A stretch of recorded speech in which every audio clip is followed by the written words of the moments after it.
everyone, and welcome to the 87th episode in our AI and You podcast series. Today's Saturday, February 26th, 2022, and I'm your host, Vicar Saidi. I'm a computer scientist and engineer, a lecturer, and a consultant. I'm also the author of several books. My most recent book is about artificial intelligence and is titled The Genome Affair.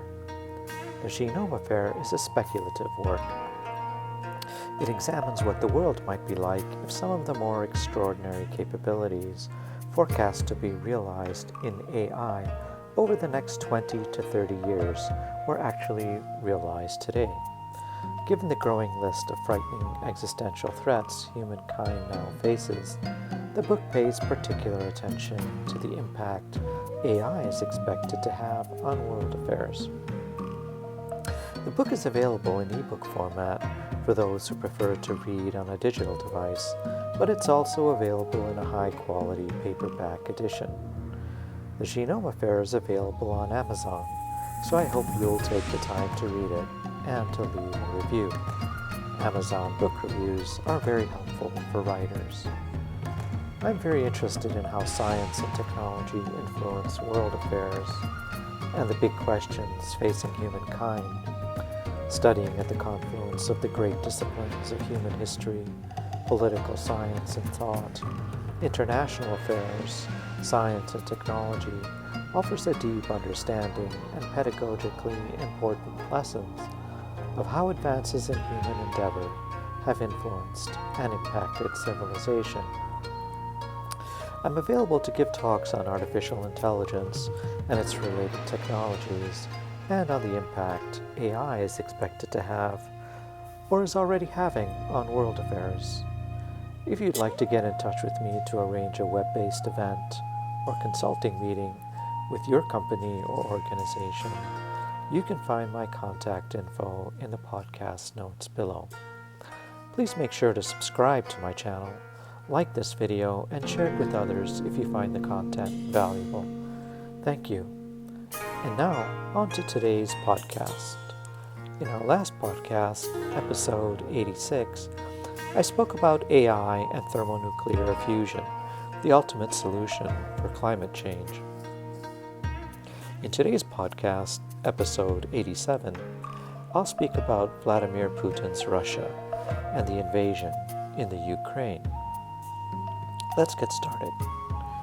In November of 1989, Vladimir Vladimirovich Putin watched in utter disbelief as the Berlin Wall, a concrete demarcation that had divided communist East Germany and democratic West Germany since 1961, was torn down before his very eyes.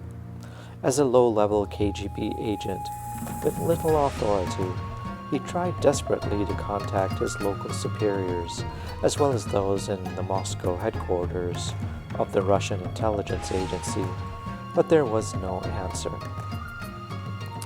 He and his KGB colleagues then set about furiously destroying as many Stasi and KGB secret files as they could.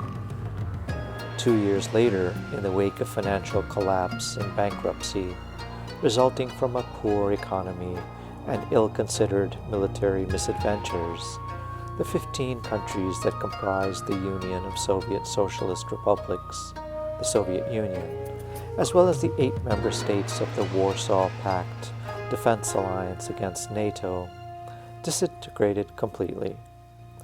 The collapse of the Soviet Union, the Warsaw Pact, and the crumbling Russian economy throughout the 1990s delineated a series of events that would scar Putin for the rest of his life.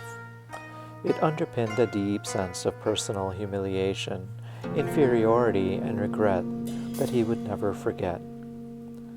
As Putin consolidated power in Russia by going after the wealth of the 8 oligarchs nurtured by Boris Yeltsin in return for political support, he gradually turned from a quiet, introspective statesman into an increasingly confident leader. By 2008, his confidence had been replaced with a strong authoritarian demeanor as he launched an attack on the former Soviet Republic of Georgia to Russia's south. By 2014, an increasingly megalomaniacal Putin, buttressed by stable cash flows from a Russian economy largely centered around the extraction and sale of crude oil and gas from the country's eastern region, launched an attack on Ukraine and seized its southern Black Sea ports and territory, the Crimea.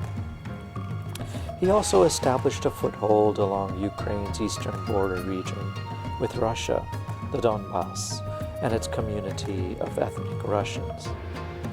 In the post-World War II era, particularly since the fall of the Berlin Wall and the collapse of the Soviet Union, Putin has watched with envy the rise of the Far East and the West, and their increasing prosperity and sophistication.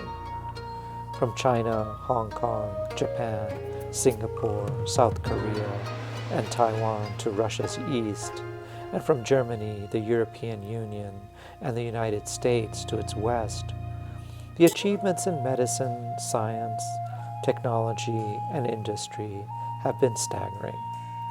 The economy of the United States has doubled from 10 trillion in 2002 to 20 trillion in 2020, whilst the Chinese economy has grown from 1% of global GDP in 2000 to 15% of GDP in 2020. Yet during the same period, the Russian economy has remained relatively undeveloped. Despite the size of the country, it remains comparable in scale to the Spanish economy. There is no Russian economic sector that can compare with the success of America, China, or the European Union, and so Putin's focus is drawn to the one area he can leverage, the extraction of crude oil and natural gas. Meanwhile, the lifespan of Russia's citizens has fallen dramatically lower than that found in developed economies in Asia, Europe, and North America. And Russia is furthermore considered a nation in decline in corridors of power across most of the world. Now in 2022, as a mounting sense of humiliation suffocates Putin's conscience, he has moved militarily on the entirety of the Ukraine, but not before receiving a steady stream of diplomats and heads of state in his Kremlin offices, where they implored him not to attack. Putin the pariah, the world's most infamous persona non grata, has exacted revenge for years of isolation, and now with a smirk on his lips, his war machine has been engaged. During the early 2000s, there were serious discussions within the European Union, as well as within NATO, regarding admitting Russia into the two prestigious institutions. Vladimir Putin was very keen to join. Decades of economic, political, and strategic failure within the Soviet Union, both during and following the Cold War era, had left Russia in deep despair. Admission to the EU and NATO would have provided an extraordinary opportunity to resuscitate its reputation. But following extensive deliberations, the consensus within the two institutions was that given Russia's 20th century history and the experience of the Cold War, immediate inclusion would be premature. Although Russia was now a republic, it would need to move further down the road of a Western-style liberal democracy and build confidence with the West. Russia would need to establish and maintain demonstrable separation of powers between its administration, judiciary, and legislature, and it would need to have free and fair elections. It would also need to have a free press before the state, an active civil society, and demonstrable respect for human rights. But unfortunately, Russia was unable to continue down the path of liberal democracy. By 2008, Putin had invaded Georgia, threatened opposition politicians, clamped down on independent journalists, and had generally begun withdrawing its structural reforms in governance. Russia had reversed its path towards a liberal democracy. Targeted assassinations in Berlin and London made matters worse, and the 2014 invasion of the Crimea left no illusions that the old Russia was reasserting its Cold War ways. The West was right to have rejected the inclusion of Russia in the EU and NATO. Only time will tell how this frightening Ukraine episode will end, but one thing is certain. Putin's desire to leverage his steady cash flows from the sale of crude oil and gas to reestablish a neo-Russian empire and sphere of influence, beginning with former Soviet territories and Warsaw Pact states to the west, countries including Bulgaria, Estonia, Hungary, Latvia, Lithuania, Poland, Romania, and Ukraine, is underway. With Putin's failure and inability to compete with the world's leading nations in medicine, science, industry, and technology, further cementing his personal failure in leadership and national humiliation, the only path forward now is to resurrect some form of a neo-Russian empire, thereby making Russia's presence felt geostrategically and on the battlefield.